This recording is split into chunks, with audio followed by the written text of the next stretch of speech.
เกิดเหตุโศกนาฏกรรมรถไฟต่ำกันใกล้กับนครจาการ์ตาของประเทศอินโดนีเซียตอนนี้ยอดผู้เสียชีวิตเพิ่มขึ้นเป็น14ราย Time to shareสวัสดีท่านผู้ชมกลับมาพบกับรายการทำทูแสสารพัดข่าวที่เราอยากจะนำเสนอในวันนี้ก็คือเกี่ยวข้องกับเหตุการณ์ใหญ่ที่ว่าเกิดขึ้นในพื้นบ้านของเราก็คือประเทศอินโดนีเซียก็คือเกิดเหตุการณ์โศกนาฏกรรมรถไฟต่ำกัน2ขบวนในนครจาการ์ตาของประเทศอินโดนีเซียตอนนี้ยอดผู้เสียชีวิตมันเพิ่มขึ้นเป็น14รายและมีผู้บาดเจ็บจำนวนหลายซึ่งวันในของข่าวได้มาจากแฟนเพจ CNA เหตุการณ์รถไฟ2ขบวนต่ำกันแม้นเกิดขึ้นในช่วงของเวลากลางคืนของวันที่27เดือน4ปี2026ที่ผ่านมาอยู่ที่เมืองเบกาซีก็คืออยู่ใกล้กับนครจาการ์ตาหรือว่าอยู่นอกเมืองของจาการ์ตาเป็นการต่ำกันระหว่างรถไฟสายสันเมืองและก็รถไฟทางไกลประธานาธิบดีอินโดนีเซียได้สั่งการให้มีการสืบสวนในวันอังคารก็คือวันที่28เมษายน2026ก็คือมื้อนี้ภายหลังรถไฟต่ำกันนั่นก็คือรถไฟทางไกลพุ่งชนกับรถไฟสันเมืองที่จอดชะงักอยู่ในช่วงกลางคืนที่ผ่านมาส่งผลให้มีผู้เสียชีวิตแล้วก็คือ14รายและบาดเจ็บอีกหลาย10คนเจ้าหน้าที่ได้สิ้นสุดการกู้ภัยที่ยาวนานเกือบ12ชั่วโมงใกล้กับสถานีเบกาซีทางทิศตะวันออกของนครหลวงจาการ์ตาซึ่งเจ้าหน้าที่กู้ภัยต้องได้งัดแง่รางเหล็กของรถไฟที่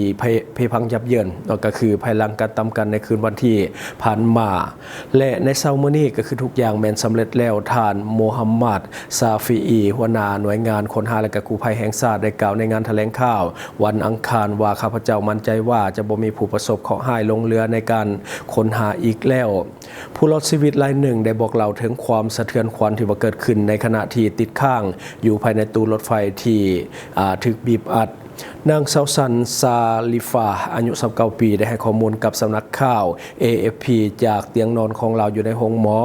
บอนที่ลาวถูกส่งตัวไปรับการรักษาด้วยอาการก็คือแขนหักและก็มีบาดแผลลึกอยู่บริเวณกกขาเราว่าเราพร้อมเดินทางกลับบ้านหลังจากที่ว่าเลิกเวียกในขณะที่รถไฟของเราได้หยุดชะงักอยู่สถานีเบกาซีตะวันออกเฉียงห่างจากจาการ์ตาประมาณ25กิโลเมตรเราบอกว่าเหตุการณ์นั้นมันเกิดขึ้นไวหลายเพียงแต่เสี้ยววินาทีเดียวเท่านั้นตั้งสตินำกระบวนทันและก็เหตุยังบ่ได้แล้วก่อนเกิดเหตุมีการประกาศ2ครั้งจากรถไฟสายสานเมืองก็คือทุกคนเกียมที่จะลงจากรถไฟแล้วทันใดนั้นก็มีเสียงหัวจากรถไฟดังขึ้นซึ่งมันดังแหงหลายบ่มีเวลาที่จะหนีออกมาเลยและก็ทุกคนกำลังจบลงด้วยการเต้นกันอยู่ภายในรถไฟ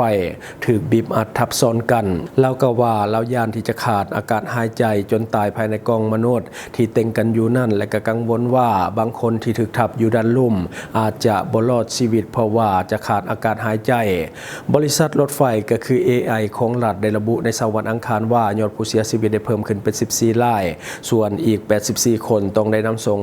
ตัวไปรักษาด่วนที่โรงพยาบาลที่ว่าอยู่ใกล้เคียงซึ่งบ่ได้ระบุว่ายังมีจักคนที่ยังพักรักษาตัวอยู่ในโรงพยาบาลในตอนนี้โฆษกของผู้ให้บริการรถไฟให้รู้ว่าก่อนเกิดเหตุได้มีรถแท็กซี่คันหนึ่งกำลังถูกรถไฟที่แล่นจากชานเมืองต่ำเหตุให้รถไฟดังกล่าวต้องได้จอดหยุดชะงักอยู่ทั้งล่างก่อนที่จะมีรถไฟอีกสายหนึ่งพุ่งเข้าต่ำอย่างหุนแหงหลังจากนั้นภาพความวุ่นวายได้เกิดขึ้นโดยเจ้าหน้าที่กู้ภัยก็ห้องคอทั้งออกซิเจนในขณะที่รถห้องหมอก็จอดรอท่าเป็นแถวยาวเหยียดพร้อมเปิดไฟสัญญาณเตือนเอาไว้ผู้สื่อข่าว AFP ก็คืออยู่ในจุดเกิดเหตุได้เห็นเหตุการณ์ที่ผู้คนถูกห้ามออกจากซากรถไฟที่ปาลักหักพังแล้วก็นำขึ้นรถหงมอที่จอดรอท่าอยู่ทำกลางสายตาของฝูงชนหลายร้อยคนที่ยืนเบิ่งซึ่งบางคนก็อยู่ในอาการตื่นตระหนกตกใจและก็เห็นยังบ่ถูก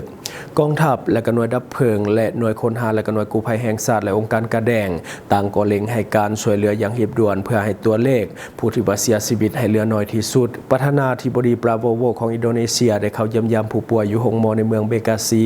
และได้กล่าวแสดงความเสียใจต่อญาติพี่น้องของผู้ที่เสียชีวิตพร้อมทั้งสั่งการให้เจ้าหน้าที่เกี่ยวข้องเร่งสอบหาต้นเหตุของโศกนาฏกรรมในครั้งนี้อย่างรีบด่วนอันนี้ก็คือรายละเอียดของข่าวที่เกิดขึ้นและกำลังเป็นข่าวที่มาแห้งที่สุดในตอนนี้จะได้ก็ตามแสดงความเสียใจกับครอบครัวของ14รายที่เสียชีวิตจากเหตุการณ์ดังกล่าวซึ่งอันนี้ก็มันเป็น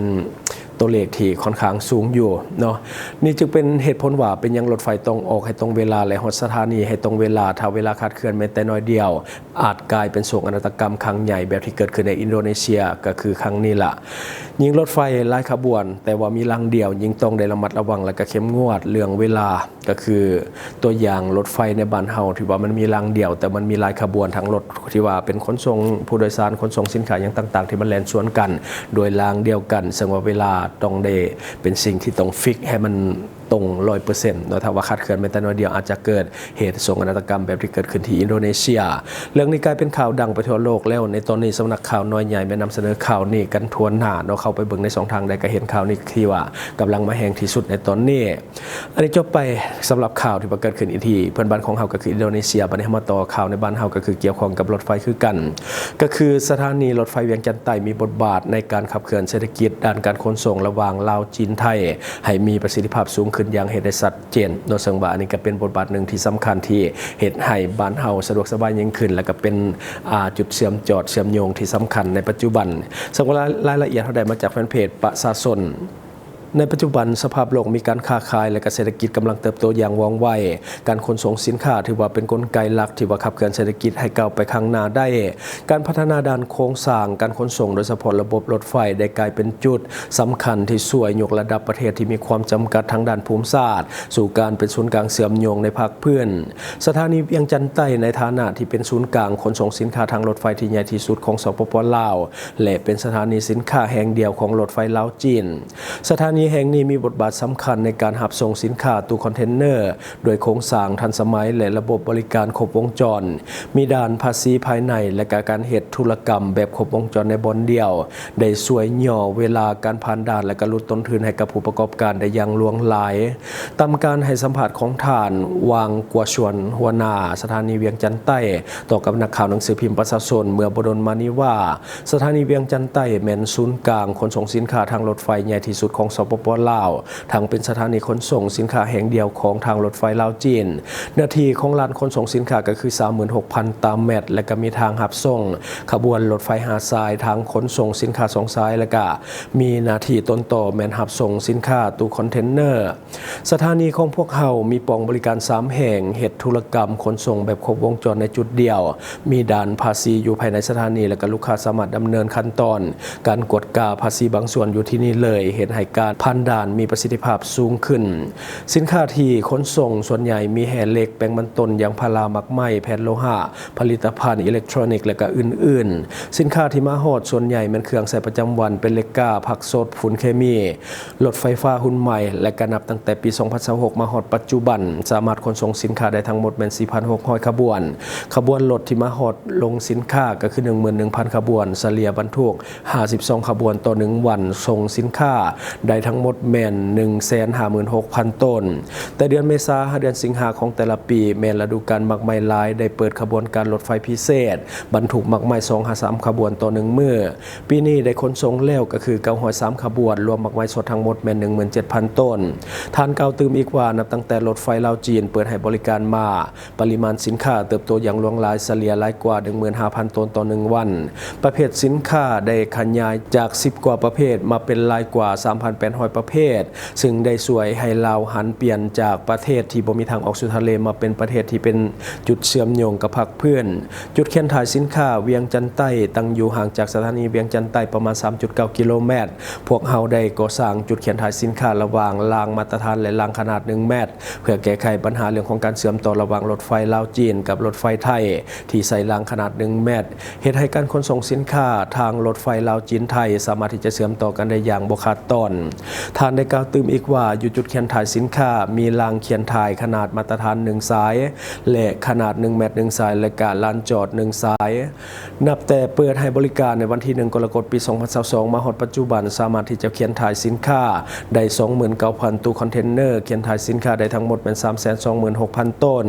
ขั้นตอนการเฮ็ดเวียกแม่นง่ายหลายเมื่อขบวนรถไฟขนาดล่างมาตรฐานก็คือ1เมตรเข้ามาสถานีแล้วจะนำใส่อุปกรณ์ยกตู้คอนเทนเนอร์เป ลี่ยนถ่ายก็คือเปลี่ยนบรรทุกแบบทั้งหน่วยบ่ต้องแยกสินค้าบ่ต้องถอกเทหลายครั้งมีความปลอดภัยและประสิทธิภาพสูงหลังจากสำเร็จการกวดกาความปลอดภัยและการตรวจสอบเอกสารประกอบการขนส่งก็สามารถที่จะส่งต่อไปยังกรุงเทพมหานครหรือว่าท่าเรือแหลมฉบังของประเทศไทยได้ทันทีหรือส่งขึ้นไปทางภาคเหนือไปยังท้องถิ่นต่างๆของสปป.จีนเป็นการเปิดช่องทางการขนส่งสินค้าสากลลาวจีนไทยอย่างมีประสิทธิภาพดังนั้นสถานีเวียงจันทน์ใต้บ่แม่นเพียงแต่ศูนย์กลางขนส่งสินค้าแต่เป็นจุดขับเคลื่อนที่สำคัญของเศรษฐกิจแห่งชาติไ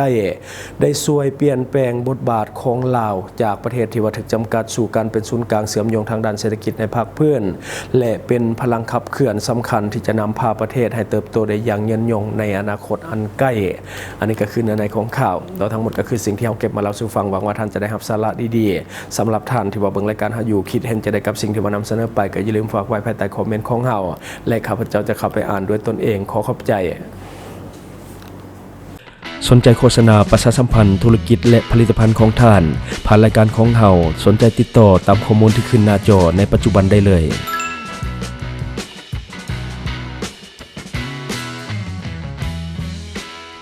อยู่เมืองลาวใช้แต่เงินกีบลาวและส่งเสริมผลิตภัณฑ์ภายในเพื่อลดพรการนำเข้าสินค้าและแก้ปัญหาเงินตา Subscribe for more video.